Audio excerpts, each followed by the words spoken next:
You say you want to change. You make a plan. You set a goal. You feel that rush of motivation. But 2 days later, you quit. You call yourself lazy. But what if laziness isn't the problem? What if your own mind has already decided you'll fail before you even begin? That's not weakness. That's self-sabotage, the silent agreement between your comfort and your fear. We've all been there. You start a new routine, a new diet, a new project, full of fire. Then one small setback happens, and suddenly you're done. You say things like, "I'll start fresh Monday," or "It's not the right time." But the truth is, you never believed you could become the person who follows through. Most people think failure happens at the end, when you give up. But it usually happens long before that, quietly, in your thoughts, in your self-image, in the story you tell yourself about who you are. Because when your identity says, "I'm inconsistent," every plan you make becomes a threat to that identity. Let's break this down. Here are 4 brutal truths about why you fail before you even start. Truth number 1. You confuse planning with progress. Your brain loves making plans, lists, routines, color-coded calendars. It feels productive, but it's just a dopamine trick.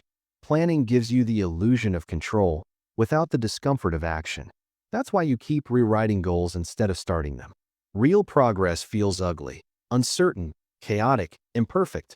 But your brain avoids that because it fears embarrassment more than failure. So you stay in preparation mode, telling yourself you're getting ready while nothing changes. Truth number 2. You're addicted to the identity of potential. You love being the person who could make it. That identity feels safe, full of hope, but without risk. Starting threatens that illusion because once you act, you can fail. So you sabotage your own momentum just to protect the fantasy version of yourself. You'd rather stay in the dream of one day than face the pain of not enough yet. That's why you keep researching instead of executing. Your potential has become your prison. Truth number 3. You expect motivation to do the work for you. You think you need to feel ready. That's the biggest lie in self-improvement. Motivation isn't the fuel, it's the spark. Action is the real engine. But your brain waits for the perfect emotional state to begin. And since that state never lasts, you never begin at all. Discipline isn't about feeling powerful. It's about moving even when you feel empty. Once you take the first tiny step, your brain recalculates. Momentum rewires your emotions faster than waiting ever could. Truth number 4. You fear who you'll become if you succeed. This one's deeper. Sometimes success feels dangerous. Because success means change, and change threatens relationships, habits, even your sense of self. So your subconscious quietly sabotages anything that might transform you. You scroll instead of studying. You delay instead of committing. Not because you don't care, but because success would make you unrecognizable to the old version of you. Your brain whispers, "What if you become someone people don't like?" But here's the dark truth.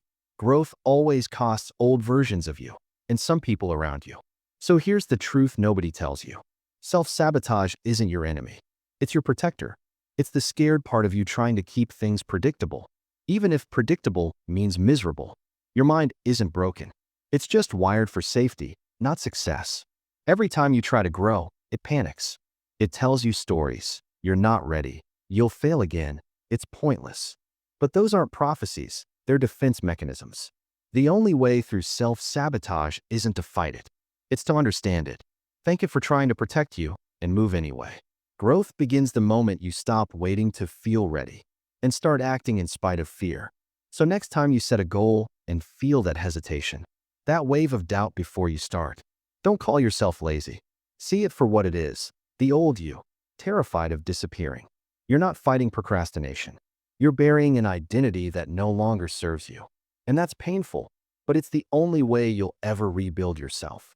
Take one small action today, not a plan, not a list, a move. Because the version of you you're trying to become is already waiting on the other side of that first uncomfortable step. If this message hit deeper than motivation ever could, subscribe, comment your biggest realization, and share this with someone still trapped in the almost.